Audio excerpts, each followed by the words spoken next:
దురదృష్టం వెంటాడి 2019లో ఒక దుర్మార్గమైనటువంటి వ్యక్తి ఈ రాష్ట్రంలో అధికారంలోకి వచ్చాడు.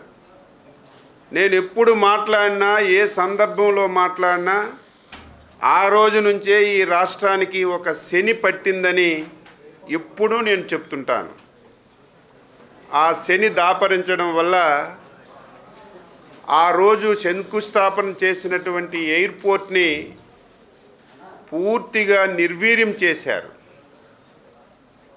ఎయిర్పోర్ట్ వస్తే చంద్రబాబు నాయుడికి పేరు ప్రఖ్యాతులు వస్తాయి, ఉత్తరాంధ్రలో పేదరికం పోతుందని చెప్పి కక్ష కట్టారు.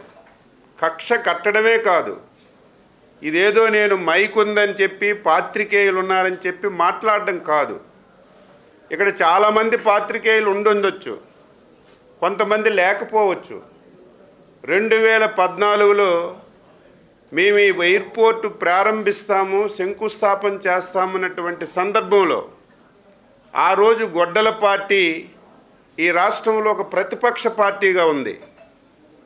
ఆ రోజు ఈ ఎయిర్పోర్టు రాకుండా చేయడానికి, భూములు ఇచ్చినటువంటి రైతుల్ని రెచ్చగొట్టడానికి, ఈ ప్రాంతంలో law and order problem create చేయడానికి ఈ ప్రాంతానికి గొడ్డల పార్టీ అధ్యక్షుడు వచ్చిన విషయం కొంతమందికి తెలిసి ఉంటుంది, కొంతమందికి తెలియకపోవచ్చు. ఆ రోజు మాట్లాడినటువంటి మాటలు మీ దగ్గర వీడియోల రూపంలో ఉన్నాయి. భోగాపురంకి ఎర్ర బస్సే రాదు, ఇక్కడికి ఎయిర్ బస్ రావాలని చెప్పి చంద్రబాబు నాయుడు కలలు కంటున్నాడు. విశాఖపట్నంలో బ్రహ్మాండమైనటువంటి ఎయిర్పోర్ట్ ఉంది, మళ్ళీ కావాలని చెప్పి ఇక్కడ ఎయిర్పోర్ట్ తెస్తామని చెప్పి రైతాంగానికి మోసం చేస్తున్నారని చెప్పి మాట్లాడినటువంటి గొడ్డల పార్టీ అధ్యక్షుడు మాటలు ఒక్కసారి గుర్తుపెట్టుకోవాలి. ప్రభుత్వం పోతుందన్నటువంటి సమయంలో దారి లేక ఎయిర్పోర్ట్ గురించి మాట్లాడారు. పార్లమెంట్ సభ్యుడు కేంద్రంలో పౌర విమానయాన శాఖ మంత్రిగా బాధ్యతలు తీసుకున్న తర్వాత ముఖ్యమంత్రి చంద్రబాబు నాయుడు గారు డైరెక్షను, ప్రతి నిమిషము పర్యవేక్షించడం వల్ల అన్ని అనుమతుల్ని తీసుకొచ్చి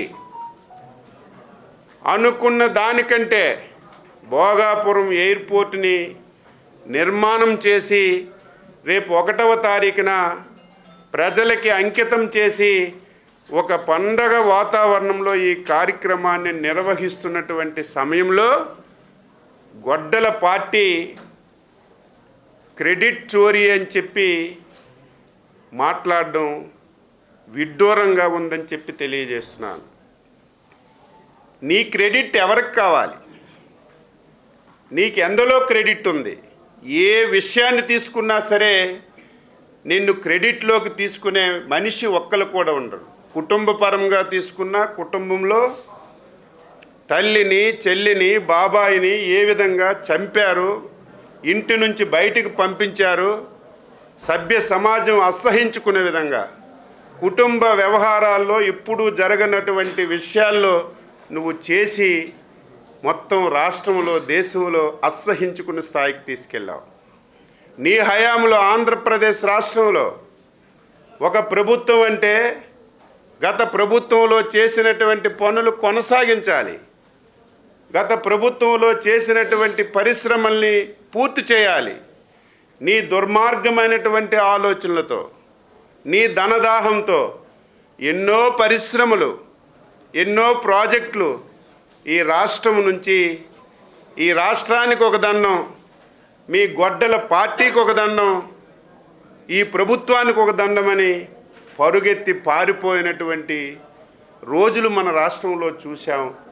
మళ్ళీ 25 మాసాల్లో ఒక నమ్మకాన్ని కలిగించి, ఒక విశ్వాసాన్ని కలిగించి, ప్రతి ఒక్కరిని మన రాష్ట్రం వైపు ఆకర్షించి 24 మాసాల్లో 24 లక్షల కోట్లు పెట్టుబడులు తెచ్చి పరిశ్రమలు స్థాపించినటువంటి ఘనత చంద్రబాబు నాయుడు గారికి దక్కుతుంది.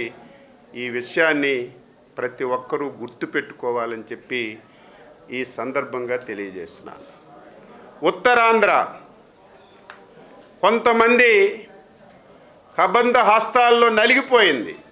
నేను 30 సంవత్సరాల నుంచి రాజకీయాల్లో ఉన్నాను. ఉత్తరాంధ్ర ప్రాంతంలో ఎన్నో అభివృద్ధి కార్యక్రమాలు జరిగినప్పటికి కూడా భోగాపురం ఎయిర్పోర్టు ఉత్తరాంధ్ర ప్రజానీకానికి, ఉత్తరాంధ్ర ప్రజలకి చిరకాలమైనటువంటి స్వప్నం. ఈ ఎయిర్పోర్టు రాకతో ఉత్తరాంధ్ర ప్రజల యొక్క కలలకి రెక్కలు వచ్చే విధంగా ప్రతి ఒక్కరూ ఇందులో భాగస్వామ్యమై ఒక పండగ వాతావరణంలో ఈ కార్యక్రమాన్ని నిర్వహించాలని చెప్పి అందరూ ముందుకొచ్చిన విషయం మనందరం కూడా గమనించాలి. ఈ భోగాపురం ఎయిర్పోర్టు ఈరోజు వచ్చినటువంటి ఆలోచన కాదు. 2014వ సంవత్సరం చంద్రబాబు నాయుడు గారు ముఖ్యమంత్రి అయిన తర్వాత మొదటి 2 నెలల్లోనే ఎవరూ ఊహించని విధంగా విశాఖపట్నానికి హుదుహుద్ తుఫాన్ వచ్చింది. ఆ రోజు చంద్రబాబు నాయుడు గారికి వచ్చినటువంటి ఆలోచనే భోగాపురం ఇంటర్నేషనల్ ఎయిర్పోర్టు. ఆ ఆలోచనని కార్యరూపం తీసుకొచ్చి ఈ ఎయిర్పోర్ట్కి కావలసినటువంటి భూములన్నీ కూడా సమకూర్చే కార్యక్రమానికి శ్రీకారం చుట్టి 2019వ సంవత్సరం చంద్రబాబు నాయుడు గారి ఆధ్వర్యంలో నేను కూడా ఈ ప్రాంత మంత్రిగా శంకుస్థాపన కార్యక్రమంలో పాల్గొన్న విషయం ఈ రాష్ట్ర ప్రజలకి, దేశ ప్రజలకి, ఈ ప్రాంత ప్రజలకి తెలియచేస్తున్నాను. దురదృష్టం వెంటాడి 2019లో ఒక దుర్మార్గమైనటువంటి వ్యక్తి ఈ రాష్ట్రంలో అధికారంలోకి వచ్చాడు. నేను ఎప్పుడు మాట్లాడినా, ఏ సందర్భంలో మాట్లాడినా ఆ రోజు నుంచే ఈ రాష్ట్రానికి ఒక శని పట్టిందని ఎప్పుడూ నేను చెప్తుంటాను. ఆ శని దాపరించడం వల్ల ఆ రోజు శంకుస్థాపన చేసినటువంటి ఎయిర్పోర్ట్ని పూర్తిగా నిర్వీర్యం చేశారు. డిఎస్సి అంటే మీ బ్రదర్స్, మీ అందరికీ తెలుసు కదా. డిఎస్సి పడుతుందంటే మన ఇంట్లో ఎవరైనా సరే మాస్టర్ ఉద్యోగం కావాలంటే మనం ఎక్కడో అవనగడ్డో లేకపోతే కర్నూలు ఎక్కడికో ట్రైనింగ్ పంపిస్తాం కదా. పేద తల్లిదండ్రులకి డబ్బులు ఉండక భూములో ఆస్తులు తనఖా పెట్టిస్తారు కదా. ఆశ, ఒక ప్రభుత్వం డిఎస్సి ఇస్తుందంటే ఆశపడ్డారు. 5 సంవత్సరాలు 19, 20, 21, 22, 23, 24 5 సంవత్సరాలు ఒక డిఎస్సి, ఒక పోస్ట్ ఇవ్వలేదు. మా యువ నాయకుడు యువగలం పాదయాత్రలో మాటిచ్చాడు, నేను వచ్చిన తర్వాత డిఎస్సి పెట్టి మొదటి సంతకం పెట్టి ఉద్యోగాలు ఇస్తామన్నాడు. నోటిఫికేషన్ ఇచ్చాం. దాన్ని ఆపడానికి 125 కేసులు వేశాడు. కేసులన్నీ తీసి ఒక సిస్టమేటిక్గా ఉద్యోగాలు ఇచ్చాం. ఓకే, పొరపాటు జరిగింది అంటున్నావు కదా, వెంటనే అడగాలి కదా. పరీక్ష జరిగినప్పుడేనా అడగాలి, రిజల్ట్ ఇచ్చినప్పుడేనా అడగాలి, సర్టిఫికేట్లు వెరిఫికేషన్ చేసినప్పుడేనా అడగాలి. అందరికీ ఉద్యోగాలు ఇచ్చి ఎప్పుడు ఎవరు ఇవ్వని విధంగా ఒక డెమోక్రటిక్గా అందరికీ పిలిచి పెద్ద ఫంక్షన్ చేసి ఉద్యోగాలు ఇచ్చాం. ఉద్యోగాలు ఇచ్చి మాస్టర్లు అందరూ జాయిన్ అయిపోయారు. సంవత్సరం స్కూల్కి వెళ్ళి చదువు చెప్పేశారు. సంవత్సరం తర్వాత అమ్మ పెట్టదు, అడుక్కు తిందు.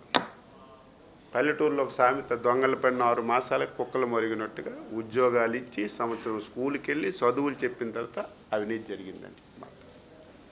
దానికి క్లియర్గా మా ఆఫీసర్లందరూ ఎక్స్ప్లెయిన్ చేశారు. అంతెందుకు, నోట్ దిస్ పాయింట్, గతంలో ఛాలెంజ్ చేసాం, నిన్న కూడా ఛాలెంజ్ చేసాం. రా, గొడ్డల పార్టీ అధ్యక్ష రా, నువ్వు నేను ఎదురే కూర్చుందాం, డైరెక్ట్గా డిస్కస్ చేద్దామని మా యువ నాయకుడు నీకు ఛాలెంజ్ విసిరి 48 గంటలయ్యింది.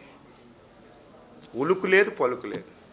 పద్దుకు మాలిన వాళ్ళు నేను వస్తానంటారు. తాడు లేదు, బొంగరం లేని వాళ్ళు మా లోకేష్ బాబు దగ్గరికి వచ్చి డిస్కస్ చేస్తామంటారు.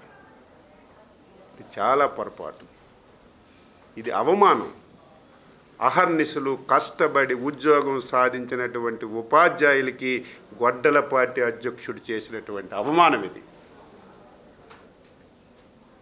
డబ్బులు ఖర్చు పెట్టి ట్రైనింగ్ పొంది కష్టపడి ఉద్యోగాలు సంపాదించినటువంటి ఉపాధ్యాయులకి ఇది అవమానం. కంపల్సరిగా నీవు తగినటువంటి మూల్యం చెల్లించుకుంటావని చెప్పి తెలియజేస్తుంది. కానిస్టేబుల్ను కూడా ట్రాన్స్ఫర్ చేసుకోలేని శక్తిమాలిన వాళ్ళు ఈరోజు మాట్లాడుతున్నారు. అందుకే మాట్లాడే నైతిక హక్కు లేదు. నువ్వు పలానా తెచ్చావని చెప్పు.